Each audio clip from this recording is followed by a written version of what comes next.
എല്ലാ പ്രിയപ്പെട്ട സജ്ജനങ്ങൾക്കും ഇന്നത്തെ കഥാമൃതത്തിലേക്ക് സ്നേഹപൂർവം സ്വാഗതം. കൈലാസത്തിലെ വാനരൻ. കൈലാസത്തിൽ മഹാവികൃതിയും ബുദ്ധിമാനുമായ ഒരു വാനരൻ വാണിരുന്നു. കൈലാസ വൃക്ഷങ്ങളിലെ പഴങ്ങൾ ഭക്ഷിച്ചും അമൃതതുല്യമായ തീർത്ഥങ്ങളിലെ ജലം കുടിച്ചും വനാന്തരങ്ങളിലെ വൃക്ഷങ്ങളിൽ ചാടിക്കളിച്ചും സന്തോഷവാനായി കഴിഞ്ഞിരുന്നു ആ വാനരൻ.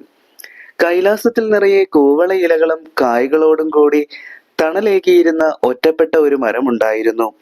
ആ മരത്തണലിൽ ദേവിയോടൊപ്പം പലപ്പോഴും മഹാദേവൻ വന്നിരിക്കാറുണ്ട്. മഹാദേവിക്ക് പല ഉപദേശങ്ങളും തത്വങ്ങളും മന്ത്രങ്ങളും ഭഗവാൻ ഉപദേശിച്ചു കൊടുക്കുന്നിടവും ഇതാണ്. ഇലകൊണ്ട് മൂടി ചില്ലകളുള്ള കൂവളത്തണലിൽ ദേവി അതീവ ശ്രദ്ധയോടെ ശിവജ്ഞാന തത്വങ്ങൾ കേട്ടുകൊണ്ടിരിക്കും.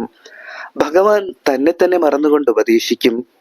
ഒരിക്കൽ വെള്ളമരത്തണലിലെത്തിയ മഹാദേവനെയും മഹാദേവിയെയും ആ മരക്കൊമ്പിലിരുന്ന വാനരൻ കണ്ടു. അവന്റെ ഉള്ളിലെ കുസൃതി തലയുയർത്തി. കൂവള ഇലകൾ പറിച്ച് ശിവദമ്പതിമാരുടെ ശിരസിലവൻ ഇട്ടുകൊടുത്തു.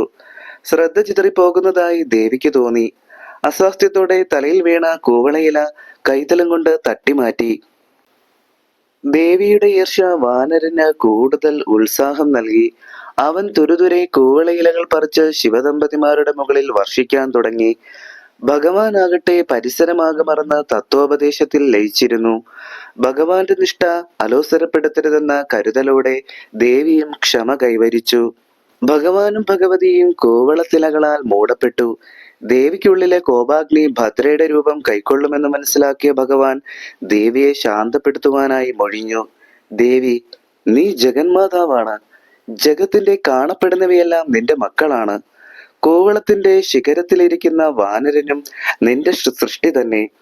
അവൻ കൂവളയില പറിച്ചെറിഞ്ഞ് കളിക്കുകയാണ്. നിന്റെ ദൃഷ്ടി കൊണ്ട് അവനെ ശപിക്കരുത്.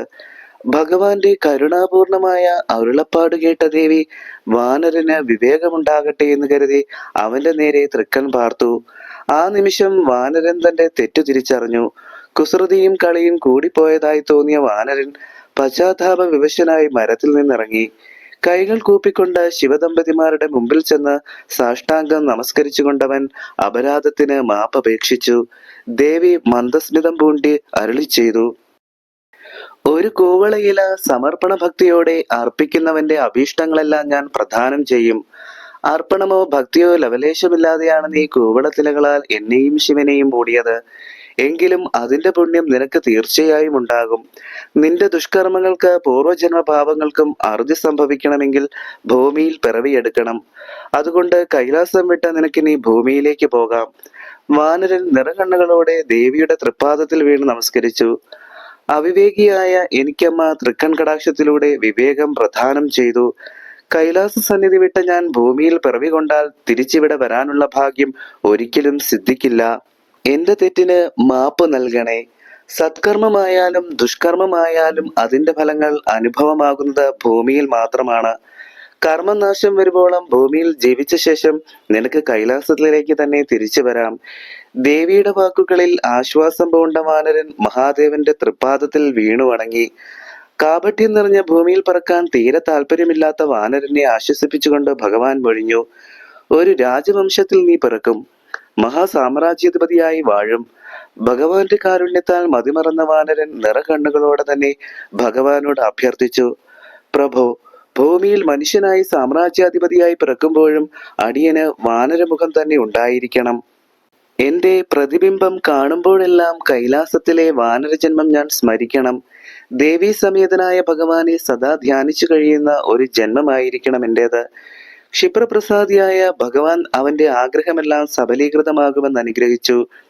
ശ്രീഹരി രാമാവതാരമെടുത്ത ഇക്ഷ്വാകു വംശത്തിലെ മാന്ധാതാവിന്റെ പുത്രൻ മുചുകുന്ദനായി വാനര ജന്മമെടുത്തു. വാനരമുഖവും ആയുധവും കുന്തമായതുകൊണ്ടാണത്രേ മുചുകുന്ദൻ എന്ന നാമം വാനരാവതാരത്തിന് ലഭിച്ചതെന്നാണ് വ്യാഖ്യാനം. മുചുകുന്ദൻ കൃഷ്ണാവതാരത്തിൽ കാലയവനൻ എന്ന രാക്ഷസനെ ഭസ്മീകരിച്ചുകൊണ്ട് അവതാര പുരുഷന് തുണയേകി. ഭൂമിയിൽ തന്റെ കർമ്മവിനകളെല്ലാം അകന്ന പരിശുദ്ധനായ മുചുകുന്ദൻ പിൽക്കാലത്ത് മുക്തി നേടുകയും ചെയ്തു. ഭൂമിയിൽ പിറന്ന് കർമ്മങ്ങൾ അനുഷ്ഠിച്ച് സർവപാപങ്ങളും നശിച്ചാൽ മാത്രമേ മുക്തി കൈവരികയുള്ളൂ. എല്ലാ പ്രിയപ്പെട്ട സജ്ജനങ്ങൾക്കും ഭഗവാൻ ശ്രീ പരമേശ്വരന്റെയും ശ്രീ പരമേശ്വരിയുടെയും അനുഗ്രഹം ഉണ്ടാകട്ടെ എന്ന് പ്രാർത്ഥിച്ചുകൊണ്ട് ഇന്നത്തെ കഥാമൃതം ഇവിടെ പൂർണ്ണമാകുന്നു. നന്ദി, നമസ്കാരം.